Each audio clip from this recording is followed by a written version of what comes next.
Today we're going to balance Slant 6 stuff. So what I did is I don't want to take these pistons off of these rods. So this is not the most ideal way to do it, but you can do it. So I got my beam there. Make yourself a mark. You can see a little mark right down in there.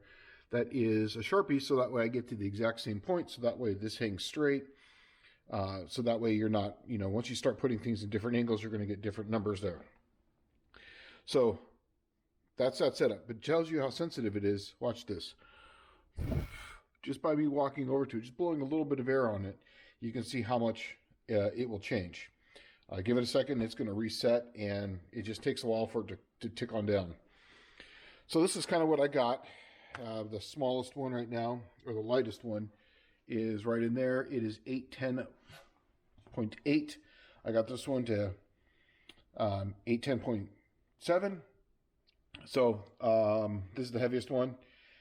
It is 817.8. I have the heater on right now, and the heater does hit this slightly, so it does kind of play havoc. So I'm going to turn that off here because it just keeps ticking around. You'll see that it just slowly kind of moves around. It'll slowly come back down. That's just because of the wind blowing on it. And this would have been done on Friday, but I had catastrophe happen. That thing blew. I literally just blew up on me. I'll show you here in just a second. And when it blew, it was quite awesome. And they don't make, this is just Harbor Freight stuff, but they don't make that thing anymore in the glass one that I had. So yeah, had to have that. So that was Friday night. So today's Saturday morning. I'm sorry. That was Saturday night. And then today's Sunday. So yeah, there it is. Hopefully we're going to get this balanced today. So yeah, that's what we're doing. Moving on. So this is what broke. This piece just popped off for whatever reason, just, time and heat or who knows what. But this spring is underneath there, which launched this thing up, and it went orbit. It basically hit the roof right up there in that corner. You can see the little mark where it hit up right there. So yeah, it was awesome. So yep, delays. Give you a little idea of how much sometimes you got to take off. This is the lightest piston on the little end with the piston on it. This was the heaviest one. Lightest, heaviest. Kind of gives you an idea of what you got to take off. So you got to kind of that's how much you got to take off sometimes. You don't want any stress risers or anything.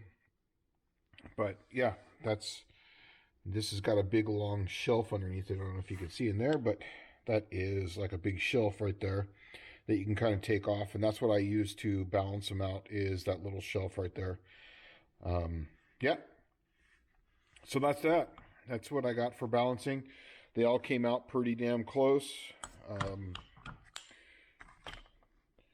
810.8 is where they started. This one was, I think, was the lowest. It's 6. This one right here, I nailed that number. I just hadn't written it down yet because I just finished.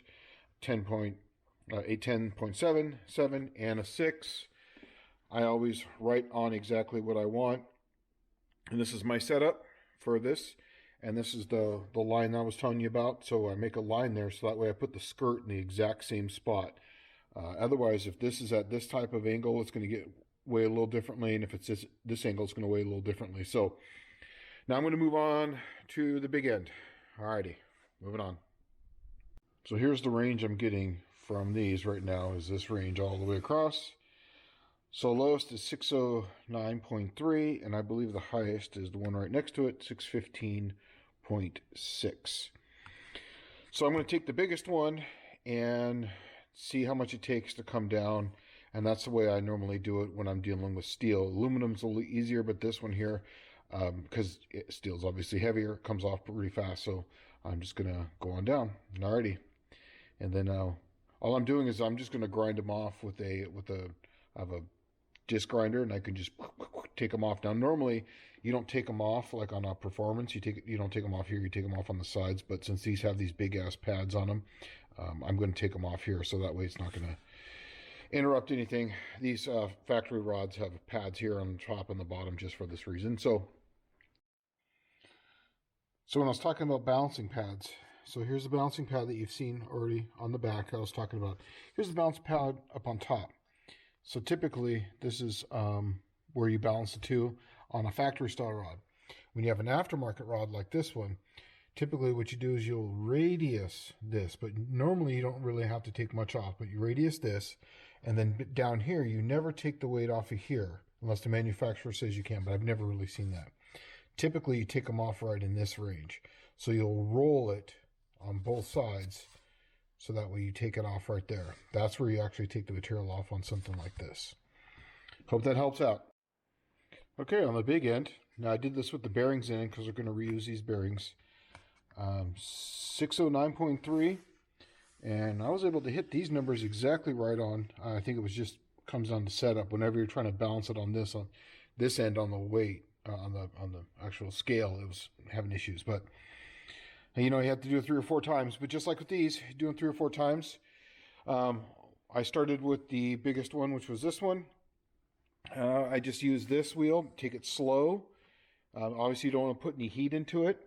And then once I got within about a gram or so, then I came over and then I have this set up, just set up inside here. I turn it on, get this thing going, and then that way I can just kind of radius the flat end. Also, too, this is cool because when you have the actual rod, when you're doing the ends on like an H-beam or an I-beam, that you can't have a pad on the bottom. You can just roll it here back and forth, and it gives you a nice little deal. So that's that. And yeah, it's just a simple setup. This is my little balance, so that way I could I squared it up. Once I got it squared up, I'd find it right there, and then I would just set it down. Do that a couple times, give you your number. So yeah, these are ready to go, and you can see some of these where I've had to even cut down. You know, I had to cut a lot. Some of them I barely even had to nick. You can see that one right there. I barely had to nick. Some of those I had to cut substantially down. This one I barely even touched. So yeah. And then once I get the, obviously I'm going to weigh the rings, and we'll go from there too, so that way I can get a final on it. But typically the rings are so close. They're within, you know, point something of a gram already. So I'm not too terribly worried about that.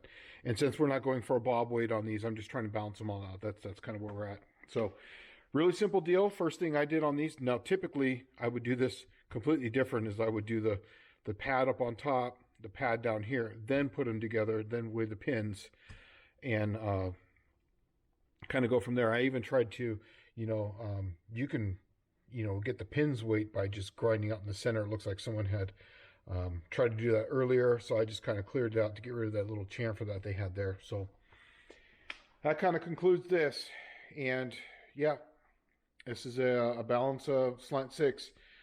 Is it necessary for a Slant 6 to be balanced like this? Not really. Do I would do it? Yeah, absolutely. I just want a smoother running engine. That's all it's really going to do, is just make a smoother running engine.